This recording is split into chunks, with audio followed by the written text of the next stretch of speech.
ok đây nó nàyថ្ងៃនេះខ្ញុំនឹងបង្រៀនអ្នកទាំងគ្នាអំពីរបៀបនៃការសើសំឡេងបែបនេះបងស្រឡាញ់អូនហាហាបងនឹកអូនហាហាហាសំឡេងបែបនេះគឺគេបង្កើតឡើងដោយ AI នេះទាំងគ្នាចង់និយាយថាយើងបញ្ចូលសំឡេងរបស់យើងហើយដល់បញ្ចូលអក្សររបស់យើងសេជាភាសាខ្មែរហើយ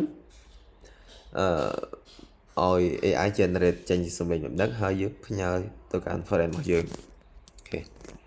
បងស្រឡាញ់អូនហាហាសំឡេងកំ pl ែងអញ្ចឹងណាអ្នកទាំងគ្នាបងនឹកអូនហាហាហាអូខេចឹងបើសិនមកអ្នកទាំងគ្នាចង់ចេះធ្វើសំឡេងបែបហ្នឹងអ្នកទាំងគ្នាអាចមើលវីដេអូរបស់ខ្ញុំតាមម្ដងរហូតដល់ចប់ដើម្បីចេះធ្វើចង់និយាយថាយើងឆាតជាសំឡេងប្លែកៗបងស្រឡាញ់អូនហាហាដើម្បីបងនឹកអូនហាហាដូចហាសប្បាយរីករាយយើងឆាតទៅគ្នាអញ្ចឹងណាអូខេតោះកុំឲ្យខាត់ពេលយើងទៅធ្វើជាមួយខ្ញុំទាំងអស់គ្នាហើយសម្រាប់គ្នាយើងដែលថ្មីដែលអត់ទាន់បានជួយចុច Subscribe នៅ Channel របស់ខ្ញុំសូមជួយចុច Subscribe នេះមួយអូខេដើម្បីជាការលើកចិត្តក៏ដូចជាការទទួលបានងាយស្រួលក្នុងការទទួលបានវីដេអូថ្មីពី Channel របស់ខ្ញុំអូខេអញ្ចឹងយើងមក home screen មកអ្នកទាំងគ្នាចូលមក Google អ្នកទាំងគ្នាបែកថា app Sela ខ្ញុំ app Sela អ្នកទាំងគ្នាឃើញ app Sela នេះដែលមានរូបក្មេងនេះអូខេអញ្ចឹងអ្នកទាំងគ្នាមិនអ្នកទាំងគ្នានៅក្នុង app Sela វាមានតែយកវីដេអូពី YouTube TikTok អញ្ចឹង app មកគេមានច្រើនមានរូបភាពទៅជាអត្ថបទមានអត្ថបទទៅជាសំឡេងឆាតជាមួយ AI អញ្ចឹងមុខងាររបស់គេមានច្រើនអ្នកទាំងគ្នាបកប្រែគេអញ្ចឹងអូខេអ្វីដែលយើងចង់ធ្វើយើងធ្វើជាសំឡេងនេះអក្សរទៅជាសំឡេងអូខេចឹងកន្លែងនេះចូលមកវាអាចដាក់ថាភាសាខ្មែរហើយសំឡេងប្រុសឬក៏ស្រីអ្នកទាំងគ្នាអាចរើសទៅអញ្ចឹងខ្ញុំប្រុសខ្ញុំវាយកន្លែងនេះវាអាចវាយបានរហូតដល់500ពាក្យគឺវាយមកខ្ញុំសរសេរកន្លែងនេះ voice វាអត់ឲ្យ voice ទេខ្ញុំឲ្យសរសេរដោយសារខ្ញុំ record វីដេអូផងអញ្ចឹងវាអត់ឲ្យ voice ទេអញ្ចឹងខ្ញុំសូមវាថា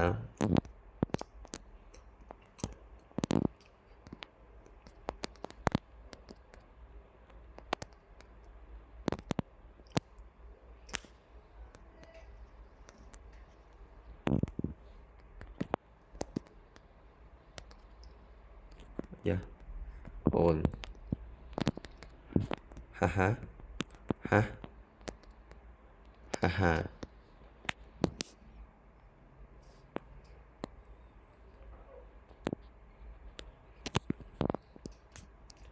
ចង់សើចហាអូខេហាហាប៉ុណ្្នឹងហើយអ្នកទាំងគ្នាអាចធ្វើការសរេវាលបឿនមែនទៅយើងអាចរកខ្ញុំអាចយកប៉ុណ្ណឹងទៅសំឡេងធម្មតាលឿនឬក៏យឺតអ្នកទាំងគ្នាចឹងខ្ញុំយករៀងយឺតបន្តិចអូខេប៉ុណ្ណេះចឹងយើងបង្កើតសំឡេងអូខេកន្លែងនេះយើងបង្កើតសំឡេងមកកើតសំឡេងមកណាអូខេចឹងរងចាំតិចវាបង្កើតចប់ហើយកើតហើយអ្នកទាំងគ្នាធ្វើការតែងយកកន្លែងនេះអូខេបន្ទាប់ពីតែងយកហើយអ្នកទាំងគ្នាធ្វើការបើកកន្លែងនេះមកហើយយើងធ្វើការ share យើងស្ដាប់មួយមកបងស្រឡាញ់អូនហាហាហាបងនឹកអូនហាហាហាចង់សាច់ហាហាហាប៉ុណ្្នឹងហើយអ្នកទាំងគ្នាអាចចុច share កន្លែងនេះអូខេ share កន្លែងហ្នឹងទៅកាន់អ្នកណាក៏បានដែរដែលអ្នកទាំងគ្នាចង់ផ្ញើទៅជាខ្ញុំសូមផ្ញើទៅប្រពន្ធរបស់ខ្ញុំអូខេបានផ្ញើហើយយើងចូលទៅ Messenger មើលហើយខ្ញុំបានផ្ញើពីមុនពីខាងនៅវីដេអូអូខេបងស្រឡាញ់អូនហាហាហាបងនឹកអូនហាហាហាចង់សាច់ហាហាហាអូខេអញ្ចឹងអ្នកទាំងគ្នាអាចបង្កើតសំឡេងកំ pl ែងបែបហ្នឹងដើម្បីឆាតទៅកាន់ friend របស់យើងដូចជាមិត្តភក្តិជាទីស្រឡាញ់ក៏ដូចជាគូស្វាមីភរិយារបស់យើងអញ្ចឹងទៅដើម្បីជាការកំសាន្តប្លែកៗអញ្ចឹងណាអូខេចឹងសម្រាប់វីដេអូខ្លីរបស់ខ្ញុំមានតែប៉ុណ្្នឹងទេអ្នកទាំងគ្នាពាក់ព័ន្ធនឹងរបៀបក្នុងការបង្កើតសំឡេងសំឡេងកំ pl ែងប្លែកដើម្បីឆាតនៅក្នុង Messenger ក៏ដូចជា Telegram អ្នកទាំងគ្នាអាចផ្ញើហ្នឹងទៅ Telegram ក៏បានដែរដូចយើងបង្កើតកន្លែងនេះអញ្ចឹងយើងអាច share ទៅមិនតែ Messenger ទេយើងអាច share វាទៅ Telegram share share វាទៅ Telegram យើងអាច download save មកហើយ download ចេះមក ហើយយើងអាចផ្ញើអានឹងទៅកាន់ Telegram ក៏បានដែរអូខេឧទាហរណ៍យើងផ្ញើជា music អូខេនេះនៅដូចជាហ្នឹងឯងមិនអត់មែនទេសំឡេងមួយណាដែរយើង download បាញ់មិញអញ្ចឹងអ្នកទាំងគ្នាទៅរកសំឡេងដែលយើងបាន download បាញ់មិញមកឈ្មោះអីគេពេលយើង download ហ្នឹងហ្នឹងវានេះខ្ញុំបើកមើលសិនអូខេ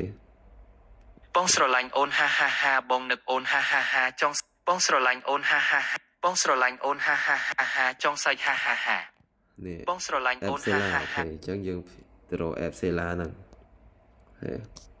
ញ្ចឹងយើងរក app Sela ខ្ញុំផ្ញើ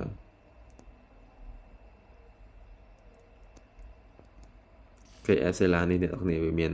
វែងជាងគេមិននេះជាញ៉ៃផ្ញើទៅបងស្រឡាញ់អូនហាហាហាបងនឹកអូនហាហាហាចង់សាច់ហាហាហាអញ្ចឹងអ្នកនរគ្នាអាចប្រើអញ្ចឹងដើម្បីជាការកំ pl ែងបានអូខេអញ្ចឹងវីដេអូខ្លីរបស់ខ្ញុំមានតែប៉ុណ្្នឹងទេអ្នកនរគ្នាអរគុណសម្រាប់ការតាមដានទស្សនាអំពីរបៀបនៃការបង្កើតសំឡេងAI ក្នុងការឆាតទៅរកមិត្តភ័ក្តិរបស់យើងហើយបាយបាយអ្នកនរគ្នាជួបខ្ញុំក្នុងខ្សែវីដេអូក្រោយទៀតណា